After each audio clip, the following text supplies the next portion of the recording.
Hello class, welcome back. Today we're going to be doing a author study over the author Jerry Pinkney, as you may have just seen. Now, in this author study, we will be discussing some of his accomplishments and awards that he has gone through and done throughout his career. We're also going to talk about some of his books, his background, some interesting facts, where he went to college, a bunch of stuff like that, just to get to know who Mr. Pinkney is. We're going to go more in depth about the awards that he has received. We're going to go over 4 books. Those 4 books are one of his most famous ones. The Lion and the Mouse. We're going to go over the Threebilly Goats Gruff, Twinkle Twinkle Little Star, and the Little Red Hen. And when we go through those, we're going to look at some parts of those books and we're going to read them. And then we're also going to look at some of the illustrations that he has done just to get an understanding of who he is and how he worked.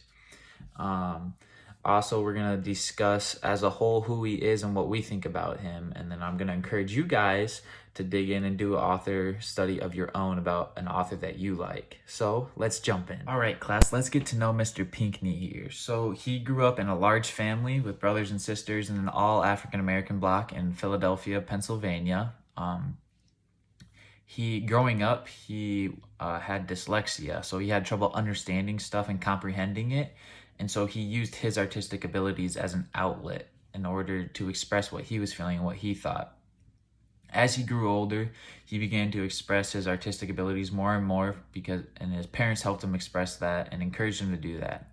And he ended up going to college for art and got his first job at a greeting card company. So he would draw the pictures on the cards and on postal stamps and stuff like that, which is crazy. He ended up meeting his wife in college, and he had their son, Brian Pinkney, who is also today a well-known author and illustrator. Mr. Pinkney also worked from home for most of his life, so he had his own place at his house in order to work on his books and his drawings. Today, he is 80 years old and is still contributing with his art. Throughout his career, as well as being an author and an illustrator, he was also a college professor or a teacher. And in doing so, he was encouraging other students and other people to pursue their passions of art, which is really cool. Throughout his career, which I find really crazy, is that he worked on 100 or more books. So he sat down with multiple people and sat down and worked on hundreds of books in order to help the younger generations be able to just read and enjoy and dig deep and it's just crazy. So he also won multiple awards. He won the Coretta Scott King Award 5 times, the Caldecott Medal 6 times, and the Regina Medal once. And I'll talk about what all those awards mean later. So let's jump into that next. All right, class. So the awards that he won, remember, were the Coretta Scott King Award, and the Caldecott Medal, and the Regina Medal.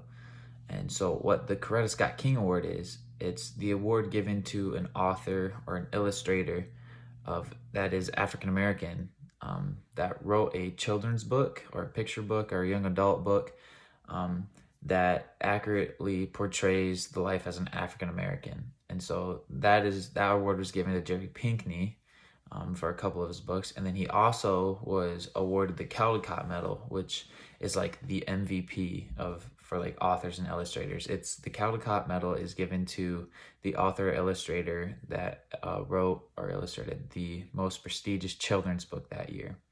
And he has won that multiple times, so that just goes to show that he's very distinguished, very well known, very good at what he does. Who knows? Maybe someday one of you guys will win one of those, so that'd be pretty cool. So now we're gonna jump into his 4 books that I have chosen for us to look at, and so let's jump into those.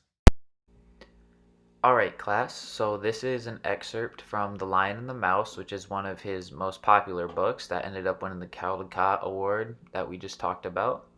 And we're just going to read this and discuss it. Once, when a lion was asleep, a little mouse began running up and down upon him. This soon wakened the lion, who placed his huge paw upon him and opened his big jaws to swallow him. "Pardon, O king," cried the little mouse. "Forgive me this time. I shall never forget it. Who knows? but what I may be able to do to you a turn some of these days."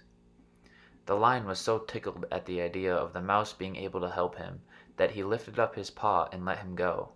Some time after, the lion was caught in a trap, and the hunters, who desired to carry him alive to their king, tied him to a tree while they went in search of a wagon to carry him on. Just then the little mouse happened to pass by, and seeing the sad plight in which the lion was, sent up to him and soon gnawed away the ropes that bound the king of the beasts. "Was I not right?" said the little mouse. Alright, so this picture here is an illustration from his book, The Threebilly Goats Gruff. And what it's depicting here is the goat and two of his friends are trying to cross the bridge to get over to a nice patch of grass so they can eat some breakfast. But underneath the bridge is a mean troll. And so what we're going to talk about here is just look at the illustrations that Jerry Pinkney is able to just create in order to depict the story and help us dig deep. So we can see that it looks pretty realistic, really, for being a cartoon. And Jerry Pinkney is known for that. His artistic style was very realistic yet representational. And so we're able to dig deep and dive into the story.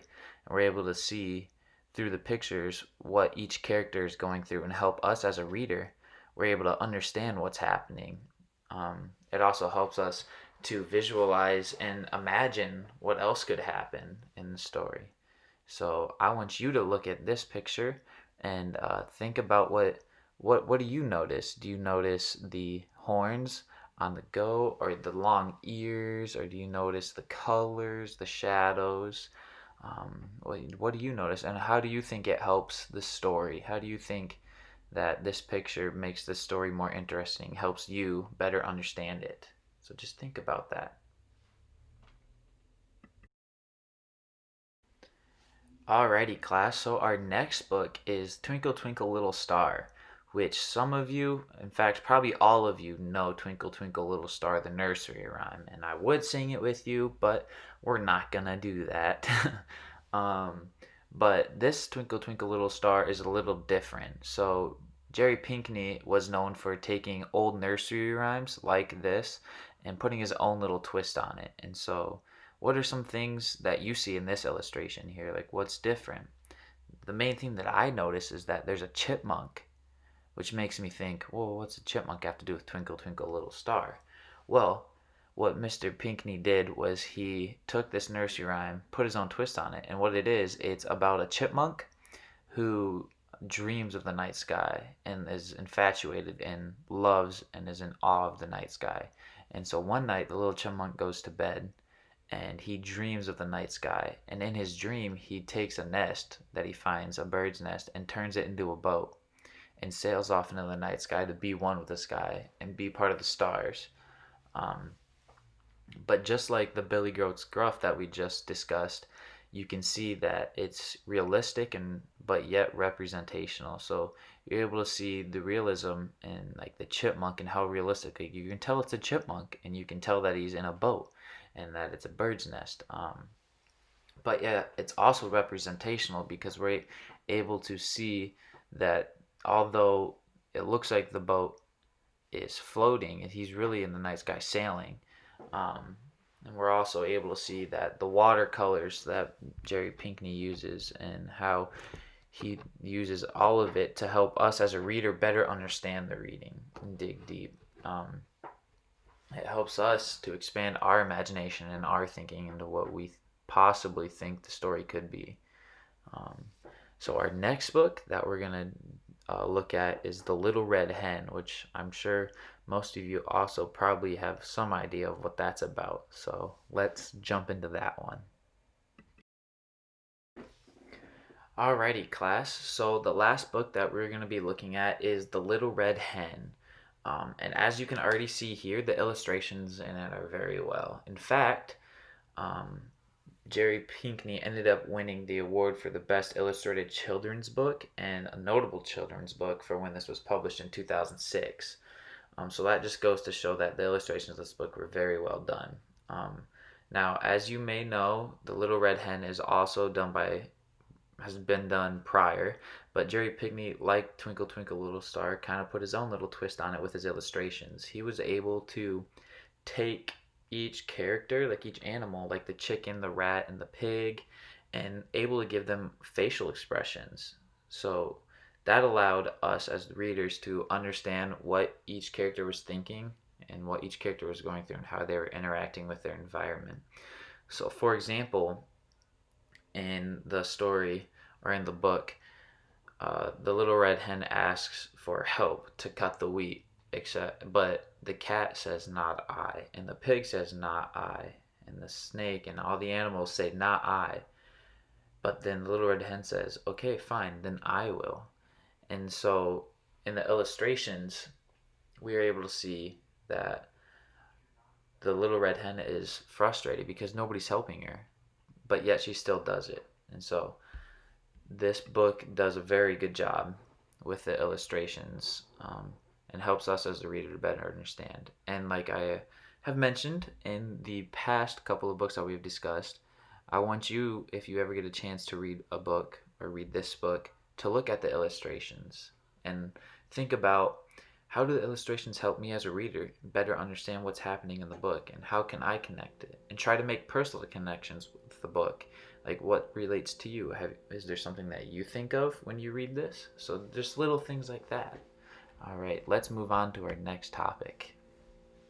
Alrighty, class. Well, that is all I have for you today. Thank you for tuning in and listening. I encourage you to now sit down and read and look at one of Jerry Pinkney's books, whether that be The Lion and the Mouse, Twinkle Twinkle Little Star, any of his books that you think might be interesting. Just sit down one day and maybe just look at the pictures and read the words and think about what the message is trying to get across, what that book is trying to get across. And look at those pictures and think about how those pictures help you understand and help draw you into the book.